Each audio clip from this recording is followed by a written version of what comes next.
Welcome back to Outside Views, and today we're talking about a moment of brutal honesty that the political class usually tries to hide behind charts and statistics.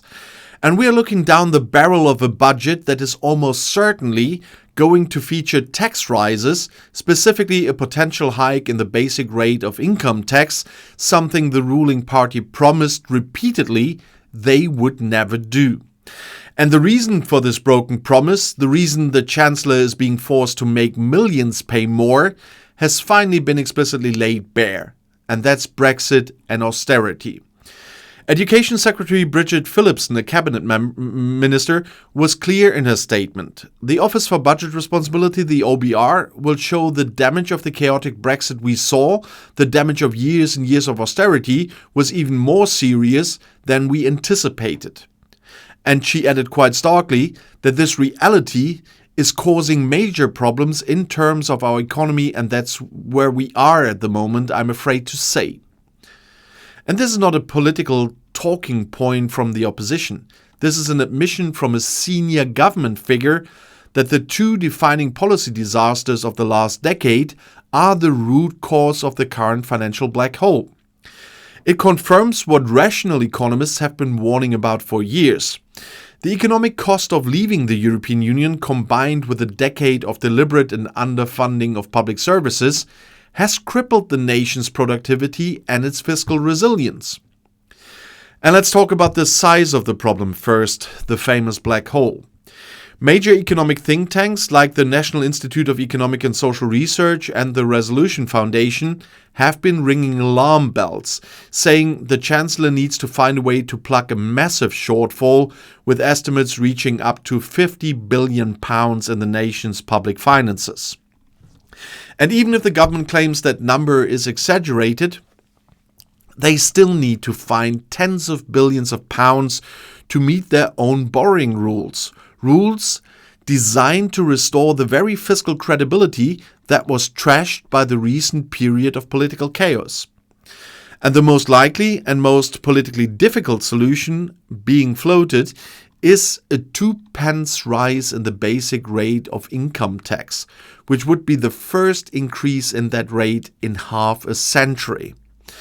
The Chancellor, Rachel Reeves, has been forced to prepare the ground for this betrayal, making vague but ominous speeches that each of us must do our bit, and this is a code for get ready to pay more, even though we promised you wouldn't have to.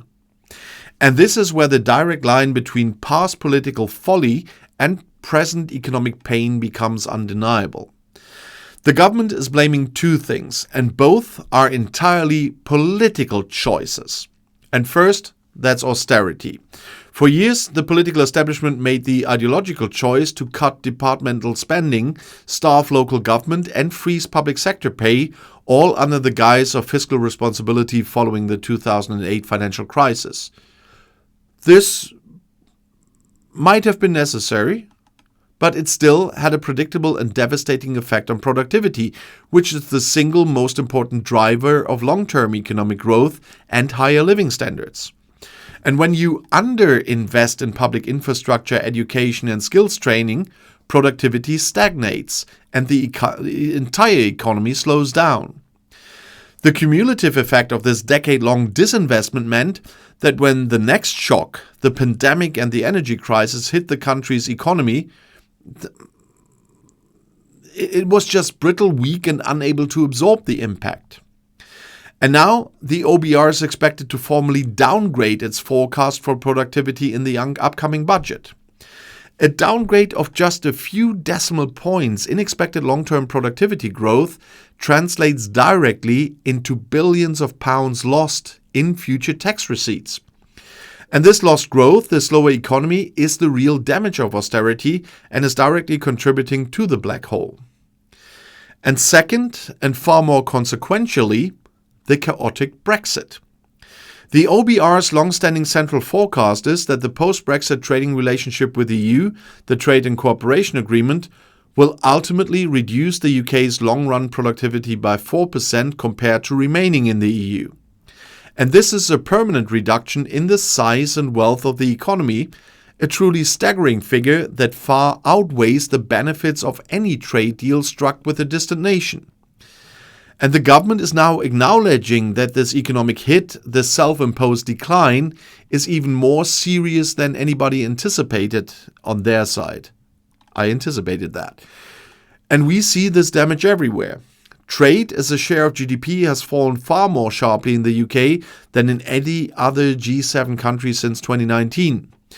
UK goods exports and imports are both lower, and despite what Brexit supporters promised, the trade deals with non-EU countries are nowhere near the scale needed to offset the loss of frictionless trade with the EU.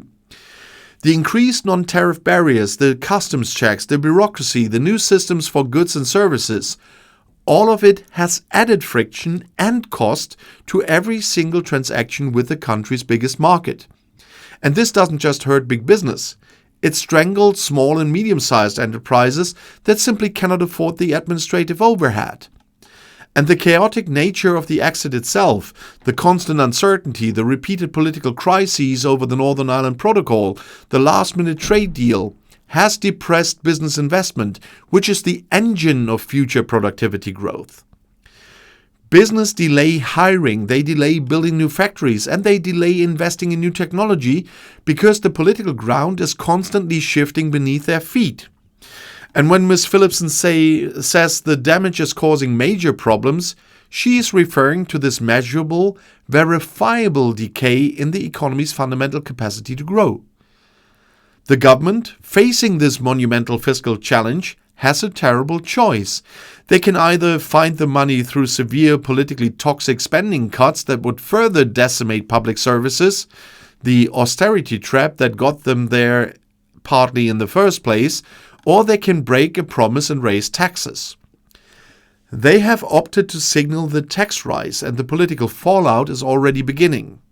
Unnamed senior figures within the government are already expressing their anger, with one minister quoted as saying, "Breaking the manifesto will mean we lose some voters forever." And the opposition, meanwhile, is doing what oppositions do, with a shadow chancellor suggesting his counterpart must step down if she raises taxes. But their hypocrisy is breathtaking. The current economic crisis is a direct legacy of the previous administration's own decisions on austerity and the chaotic handling of Brexit. And that I am stepping in to protect Labour must give you really a sign of what the Conservative government did there. And for them now to demand that the Chancellor magically get a grip on spending and avoid a tax rise is a cynical denial of the fiscal reality they helped create. And the Chancellor is stuck in a political pincer movement. Either she breaks a promise on tax, or she breaks the fiscal rules that she pledged to maintain for the sake of market stability.